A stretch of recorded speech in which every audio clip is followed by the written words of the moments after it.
live in a world of multiple choices. As consumers today, we have innumerable choices in a thriving market.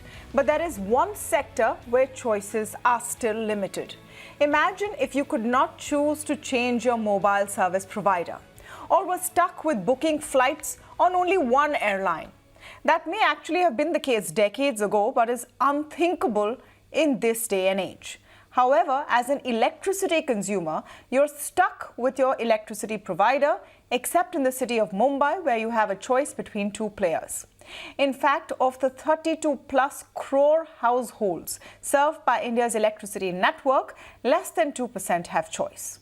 Now, the Electricity Amendment Bill 2022 aims to make this choice pan-India and is currently under scrutiny of a parliamentary committee.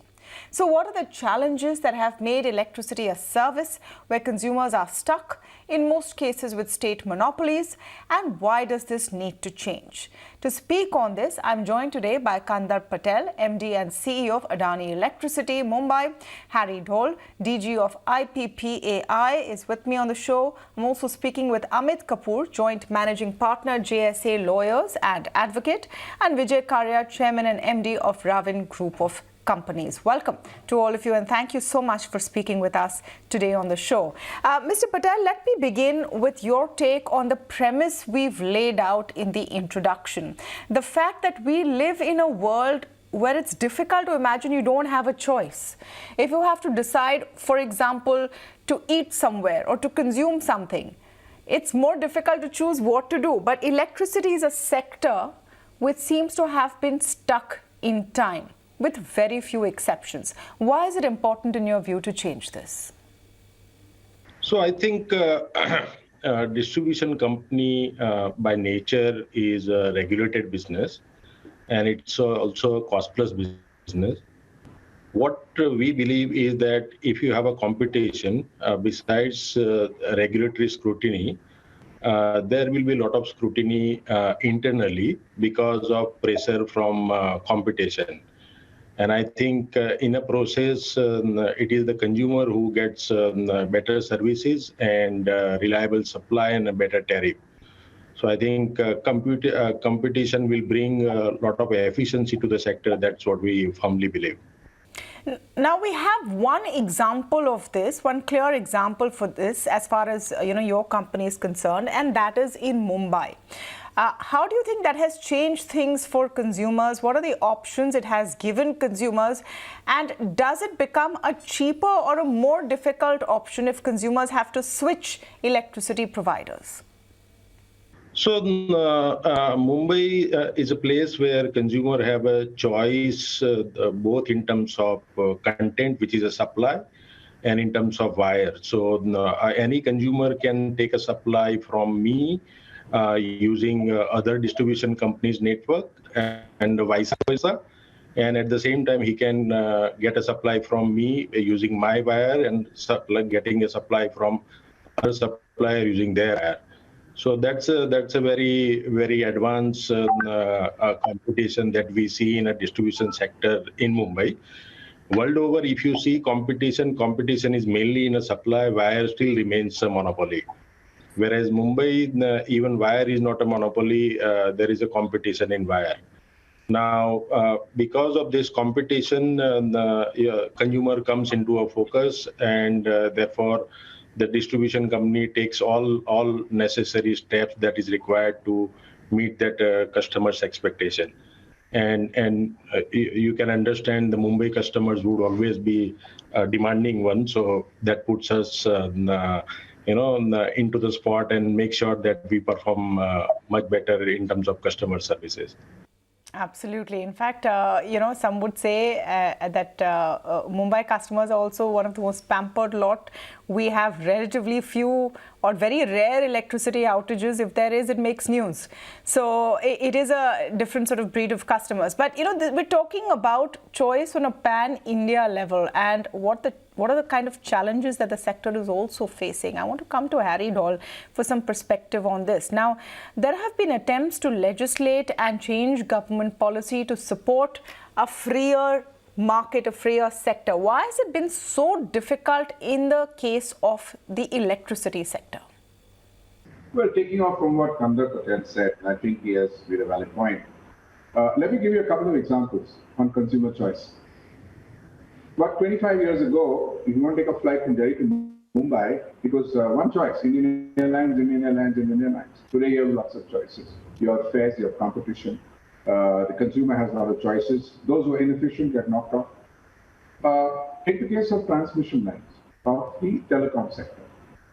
From what has been done in Bombay, or rather Mumbai, and what has been said by Kandarp is that when he says there is competition in transmission, it means that if Tata wants to supply electricity to a consumer X in Mumbai, rather than using the existing lines which may belong to Adani or VST, they have to lay down their own line. Obviously, it means that I have an Airtel connection. Airtel has to lay down its own transmission towers. Somebody else has a Vodafone connection, has to lay down its own transmission towers. It's ridiculous. Why should this happen? Why can't there be a common carrier concept which was well thought of in the Electricity Act, where you use my wires, supply to whoever you want? The problem is somebody somewhere along the line passed a judgment saying, no, you must have your own transmission setup, etc. Who's going to pay the money for this? The consumer. You also have a situation where discoms are not able to function effectively in a competitive environment because they're all cost plus.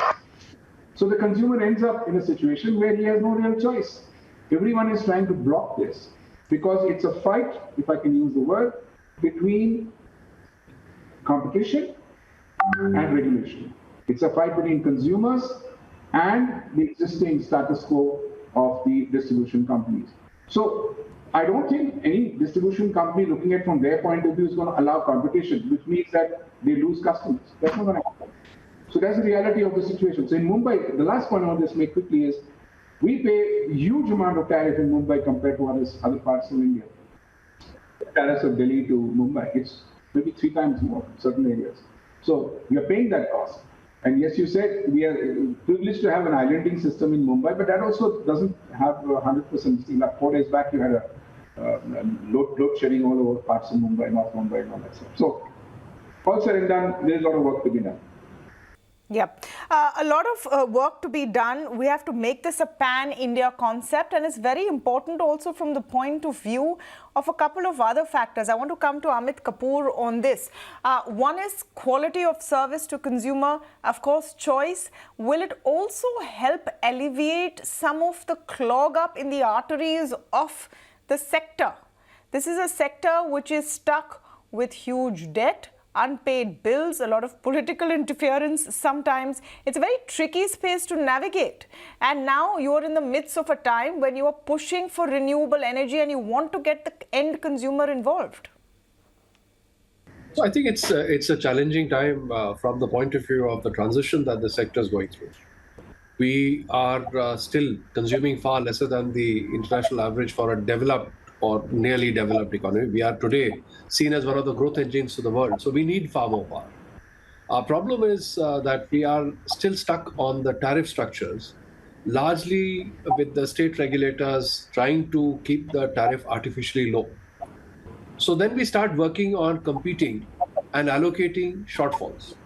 Now, when you are not recovering the full cost and you're not pushing people to be efficient, you are now putting band-aids to cover large cracks. And that's where the problem is. Today, in spite of the fact that the government took a resolute step June of 22 to put the whole mechanism to try and make sure that the payments come through, and they have reduced the outstanding dues to literally half of what it was. It was nearly 1.5 lakh crores owed by generators to the discoms to IPPs and generators. It's come down to around 75,000. You still have that gap.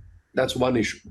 Second issue, in terms of trying to bring the realities in, we are not pricing the replacement of green electrons for the black electrons. Now, there's a price and effect on the consumer and health and well-being and longevity. When you breathe carbon-based electricity, which is, and if you price it well, you could bring in very small elements, maybe a 5 paisa, 7 paisa introduced, because your green electrons today are not more than 15 to 18% of the total electricity supplied, which would multiply to the 5 or 7 times and create a much more competitive environment to try and promote the shift to more renewable. because while the center is pushing for renewable energy and the rooftop solar, states are resisting it. The tariff burden is falling on them. The cost of procuring power is going up. Government is taking steps to try and dismantle the old regime where you had to pay for capacity even if you don't purchase power from power plants. So that's in the right direction. But this is a pain of the transition. We are changing, and we are changing rapidly. There will be some adjustments required. Only day before, a judgment of Supreme Court has pushed the Ministry of Power to try and put in place a mechanism by which disputes get resolved faster, and every case is not taken all the way to Supreme Court. What happens in this case, and this is important from a consumer point of view, if you and I knew, Tamanna, that we are going to consume electricity at 10 rupees a unit, we'd be a little more careful than when I'm told that I'm consuming at 4 rupees or 5 rupees. I will have all the lights and all the fans and all the unnecessary air conditioners on. If I'm paying 10 and 15, I would not. What happens at the end is 5 to 7 years down the line, after the cases are gone through up and down, you end up paying 10 rupees a unit, but there's nothing in your hand as a consumer to adjust them. So the demand side management of your consumption pattern is lost. And that is one good step Supreme Court's taken. I hope that with the positive reforms in terms of consumer choice, pushing the regulators to reduce the cross-subsidy surcharge, and this is the last point I'd make, sitting as a consumer in Delhi as I am, or Mumbai as you are, you want to purchase power from a very efficient hydro plant or a solar plant sitting across the state boundary, which is supplying at 2 rupees 50 paise a unit. But would you be surprised to know that certain states have a tariff barrier of 4 rupees on top? So as a consumer, while I contract to purchase power at 2 rupees 50, I end up paying 6.5, 7 rupees, just because the cross-subsidy surcharge and additional surcharge imposed by the regulator is so high. So we need to unlock these barriers, which are coming in the way of truly getting competitive choices. Case in point, both Tata and Adani have filed appeals before the appellate tribunal, asking, if you will believe, the tribunal to reduce the tariff. Normally, you would hear discoms go and ask for enhancement of tariff because there's competition in Mumbai. Both of them are worried that the competitor will have a leg up on them and consumers will shift to the other. And that's what competition will bring. So I hope that we are going to induce far more access to alternate sources of power, reduce the barriers that are being created, and push people to be more efficient. You know, an interesting example there which was given about if you have to pay more for electricity, you'll probably use it more judiciously. But we are in a situation where not everyone who uses electricity pays for it. Let's, be very honest about it. And that's part of the problem. That's a huge part of the problem. And nobody is then eventually paying for it. It's the backlog is piling up. Mr. Vijay Karia, I want to come to you on this point. That can we start by fixing the consumer-facing side of it? At least give those who can a choice. Let those who can and are willing pay for a better service.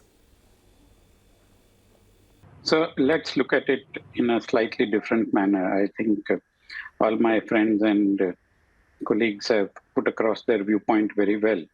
But one of the things we need to realize is that our industry, the transmission as well as distribution industry, is very capital intensive.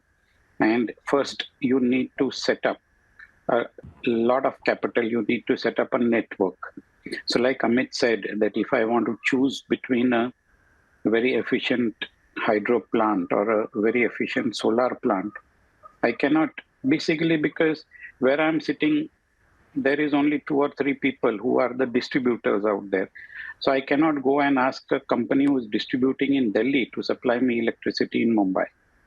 That's one point. The second point is that we are talking about consumer choices.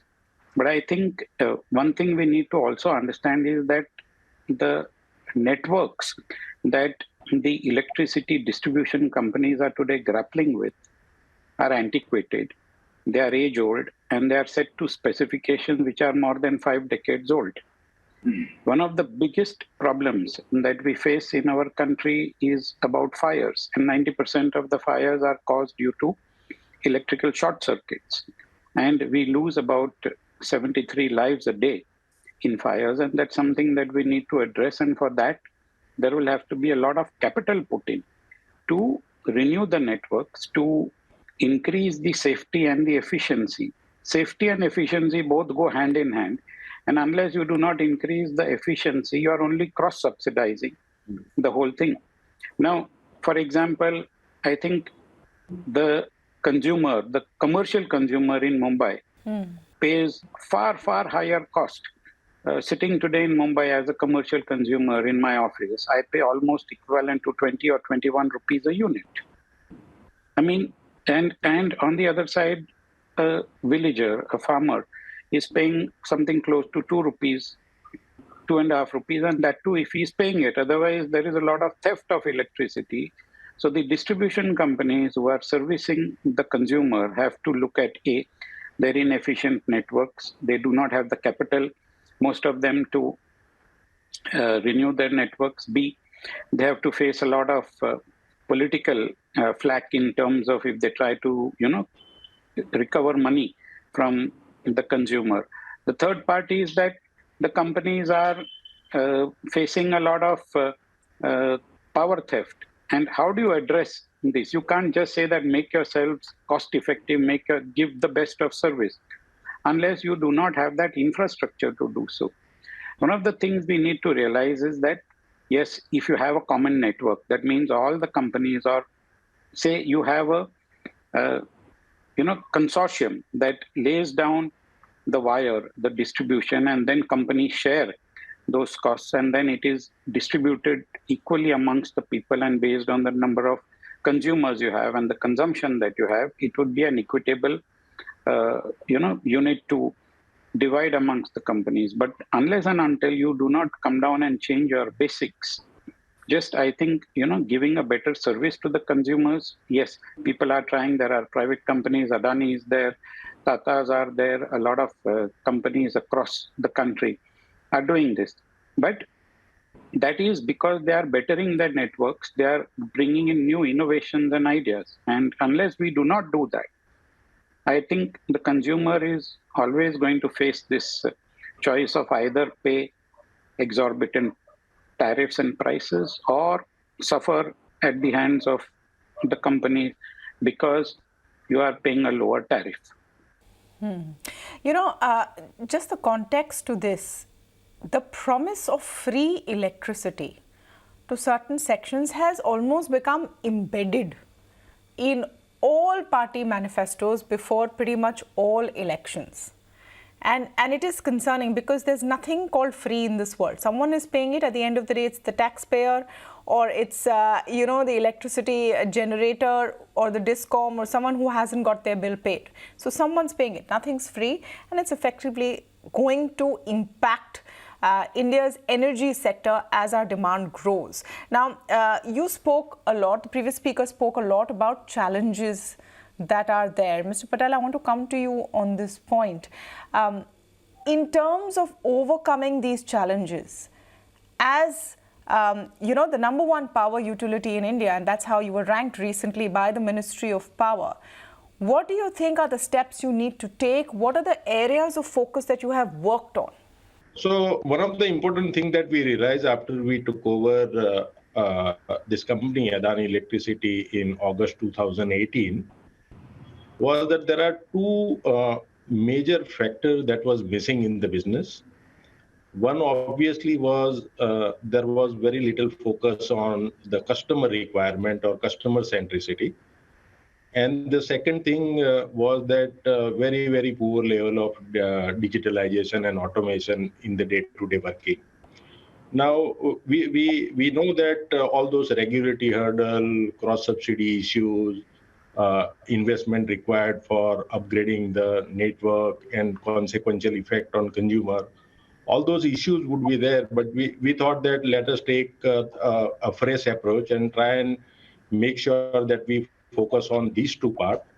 And with focus on the consumer centricity, we started digitalizing all our operations to the extent possible. So what we did initially is that we reviewed all our business processes and re-engineered it and tried to make sure that we digitalize all the activity to the extent possible. Just to give you an example, now any consumer who wants a new connection, there is a simple link available on our website. He has to submit the required document. And after once he does that, the entire process is automated, no manual intervention is required. And now up to 40% of our application, we release connection within 24 hours. For rest of the application, we take certain extra time because somewhere we require to take approval from MCGM and other thing. So that is the kind of thing that we have done. In fact, we digitalize payment processes. We digitalize all other consumer-facing activity. Like we have a video calling center whereby consumer can lodge a complaint and have a discussion with our team at his convenience, and he don't have to come to our office for that. The second thing that we focused was on cost optimization and having what exposure of Adani Group in energy sector. We had the strategic advantage of picking up the trend in the sector at an early stage, and we utilize that knowledge to advantage to our customer. We increase renewable penetration from 3% to 30%. This year, when we close, we bought about 30% of our total purchase, and that has brought significant reduction in power purchase cost, and it has also brought a visibility of tariff for the consumer. Now we plan to move it to 60% by 2027.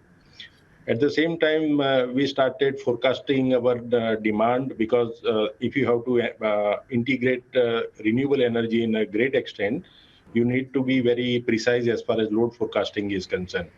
And there we started using AI and ML, and now we have reached to efficiency of 99%. While we were doing this, we also focused on organization development. So we have a very strong and diverse board.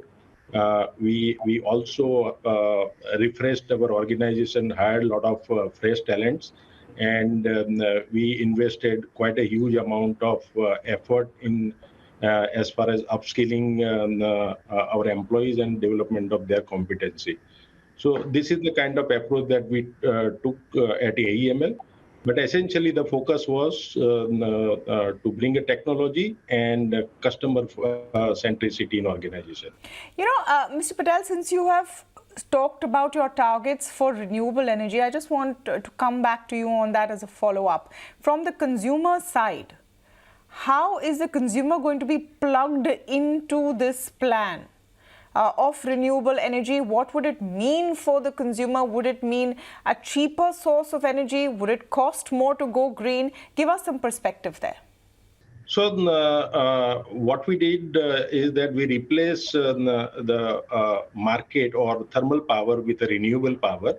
And we also did some innovation there. We usually, the other utility will buy either a plain solar or wind, but we decided to buy a hybrid power with a minimum 50% CUF. So you have a very predictable supply from renewable as well. Now, what it means in terms of consumer is that because we replaced the costly power, the power purchase has gone down and the entire benefit has gone to consumer. Absolutely. So there you can go green with a great cost perspective as well, which is really excellent if every consumer can also do their part. Harry Dhaul wanted to come in. Yes, Mr. Dhaul, till your basics aren't solved, do you think that at least allowing more and more private players into the system will increase competition, give more choice, and effectively then improve some of these issues in the sector? I think all the guys in the power sector deserve a medal, and I'll tell you why. You see, you talked about free electricity, the first thing you talked about, and Kandarp went into a lot of detail on consumer choice and what they've done, and it's appreciated. And the fact is, half of the system in the country, particularly in the rural areas, unmetered. Okay, as on today, large chunks of the transmission lines don't have a meter, so you don't really know who's buying how much, what's going on, etc. We recently had a very intensive session about 2 weeks back, where we had a very intensive discussion of distribution companies across the country, and we found, in fact, I found to my horror that in those reports, what we found was that the data itself is suspect, because It's all cooked up because they don't have meters. So I think the first good thing that has happened, and I think Kandarp talked about it as well, is installation of digital meters across the country, which is, it's taken a long time, but smart meters are coming. It's a damn good thing. Although there's a cyber security issue, but we'll come to that. The second thing I find very interesting is that how do you go every year before the regulator and tell him that this is my loss, this is my sale, this is my purchase, when there's no way to verify it? And here I must come to the defense of the discoms and the regulators, because it's like asking somebody, I have spent so much money, this is my cost. How does the regulator verify? Where is the benchmark? So there's a lot of challenges that are floating around in the sector, which are being addressed, I must say, but need to be really addressed properly if we are to go forward. You want to give free power to people, you're giving subsidy on gas and whatever else to poorer sections, why not? I think there's nothing wrong with that. The challenge lies in where you are increasing the tariff at the requests of concerned discoms who are running on a cost-plus basis. You're running on a competitive basis as a generator or as a transmission company or whatever. So there's an aberration here. It's not a complete harmony. So what we started talking about in the beginning of this discussion is very important, and some of the speakers talked about it, that we are in transition. And being in transition, we're going through these pains. So unmetered, data inaccuracy, and then political interference saying, subsidize this. Recently, there's another thing where captive power consumers are now supposed to subsidize, somebody wants to subsidize some elements of the consumer. And I think Kandarp has not been very open about it, but this competition we have in Bombay or Mumbai is ridiculous because there's a fight.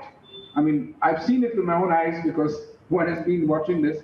For example, Mumbai Airport, he's a customer of A. Let Adani try and get Mumbai Airport. Of course, now they own Mumbai Airport, that's a different story. I'm talking about 10 years back or 8 years back. Big fight. Why? Because the paying consumers in Maharashtra are a very small percentage, and the entire balance sheet flows thanks to these industrial and paying consumers.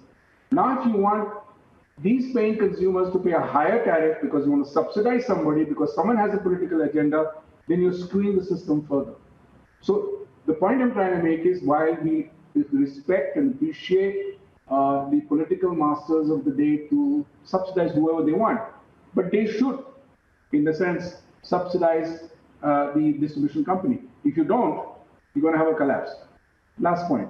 Right. On fuel, there are, in Maharashtra itself, where you're sitting, distribution companies and generating companies which are thousands of crores to the coal companies. Now the question is, the private generator is not getting paid. I think Amit made this point.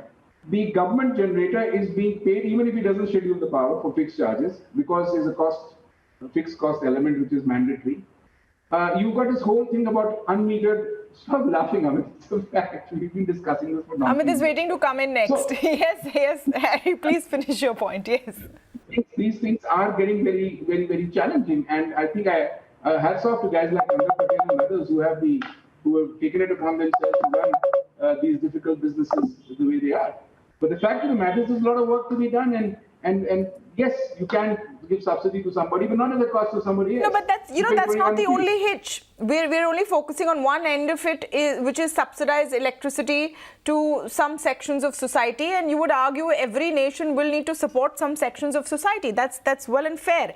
It is also a lot of political resistance to the entry of private players across the board into the sector. Amit, I want you to come in on that as well. There is a reason why it's pretty much just Mumbai. Okay. This is very important. Why is private sector not looked upon nicely? Because they will stop this nonsense. Thanks. Okay.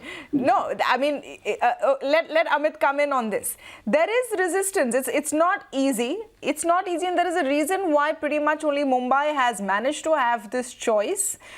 In part, perhaps because of the large number of commercial customers who will pay for good supply and good service. Sure. So I think the issue is that we are not using the platform which was created. Remember, the major reforms came in Vajpayee government, where the Prime Minister held the Chief Minister's conferences, developed a national consensus. I think it's time for us to accept that issues like environment and electricity have to go beyond the partisan debate of politics. What you said earlier, a moment earlier, Tamanna, you can decide and take subsidy decisions. If you have generated 100 rupees, you have 100 rupees in your pocket, you can decide to spend 10. You can spend in all 100, and 10 could be to subsidize somebody, but you can't start spending 120, which is what's happening. So you are creating this whole problem of inflated shortages. Today, the debt and the NPA, which is at risk association with power sector, is perhaps the largest for any sector across the board in the country. It's not for nothing that RBI came up with that report where they said that the state subsidies are coming to a level where they're now posing a threat to the whole GDP and the economy. So what is needed is to use NITI, which is dissociated with the instruments of allocation, to develop that national consensus and enforce it with strength. We have a national leader who's tall. He has his sway across various states. And if we can't do it in this current regime, I don't know when we'll be able to do it. Because you do that, you try and create an environment where you can show tangible benefits of private sector coming in, rather than half-baked story, which creates a perception that private sector is coming to actually milch and abuse the situation. I still remember when I was handling those matters where in Delhi, people were out on the street because the tariff had gone up by 5 paisa after privatization. Roshan Seth actually came to Delhi and led a campaign around it as well.